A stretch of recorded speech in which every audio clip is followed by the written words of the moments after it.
everyone. This is a review of the study questions for Darwin's, or the excerpt from Darwin's The Descent of Man. Number one, what is Darwin's basic thesis here about human beings? I suppose the basic thesis is that human beings, like every other living thing, have evolved from earlier forms of life,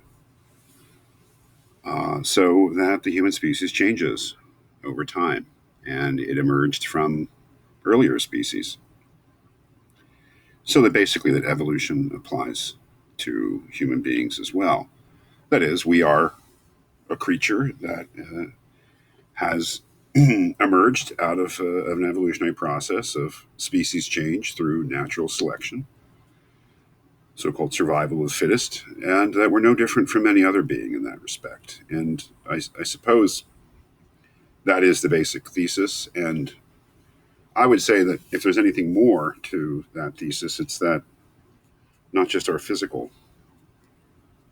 purely physical characteristics, but also our behavioral when it comes to morality and perhaps our intellectual when it comes to reason, that they are also the results of natural selection. Number two, how does Darwin explain the high level of intelligence and moral capabilities of human beings?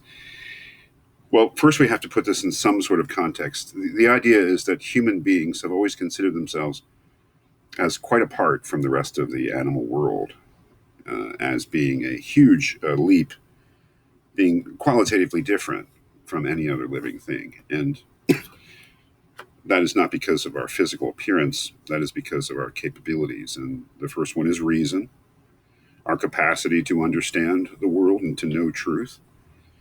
And the second one is our free will and our moral sense, that human beings are absolutely unique in that respect.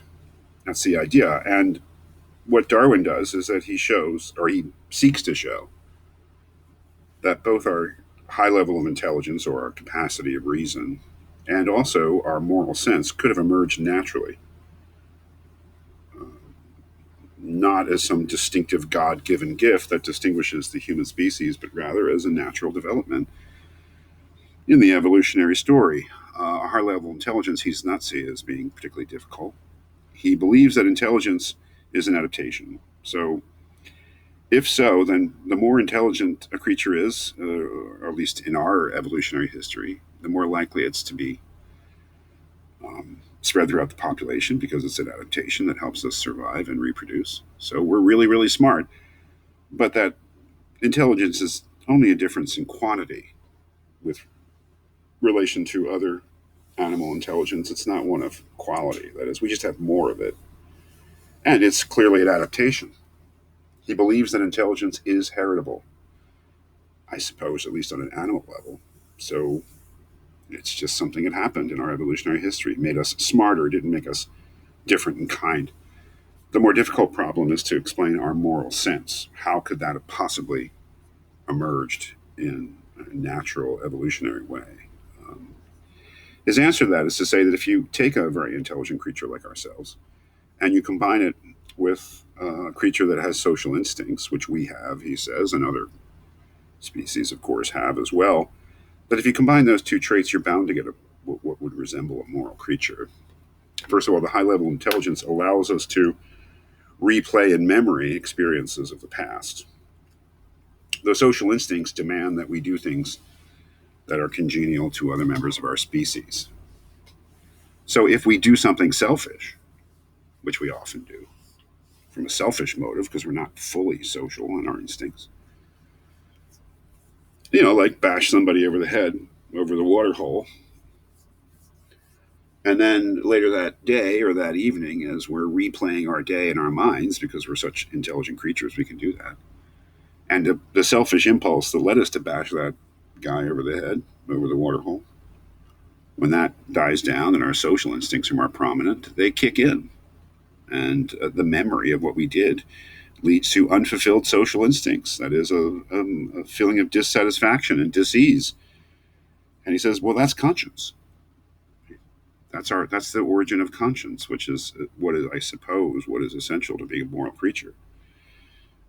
That we feel bad because we did something selfish and against somebody else, because we have these social instincts. So It's a certain story he tells. Uh, whether or not it's convincing or not, but I think the important thing to note is that it's maybe the first story of its kind that uh, tried to account for the human moral capability by purely naturalistic, scientific to non-supernatural means. Number three, if human beings are the result of evolution, what implications are there for the meaning of human existence? Well, this is obviously an open-ended question. What if we accept the Darwinian story of human origins in its totality? I don't know if it really leaves room for the notion that human beings have any kind of special purpose. No, it's quite clear that there are people in this world who believe in both. Many who believe in God and believe that ultimately God created human beings, but also believe in human evolution. That is, I think, something that Darwin believed for much of his life. But towards the end, he pretty much dropped that idea, became an atheist, and did not think that you could really harmonize the two things. You know, it may be that the implications are totally non-religious. That religion has no relevance. That is, it could be that just from a completely secular point of view, you say, well, yeah, human reason and intelligence and human moral capabilities are just adaptations or accidents of our evolutionary history. And that may be deeply disappointing to many of us, religious and not. May also be, well, that just sounds pretty much like what of course, right? I mean, if everything about us evolved according to evolution and natural selection, then of course our fundamental mental and moral capabilities must be part of that story as well. And maybe you think that there are big implications, and maybe you don't. I think it's a philosophical question, so it is certainly up to you.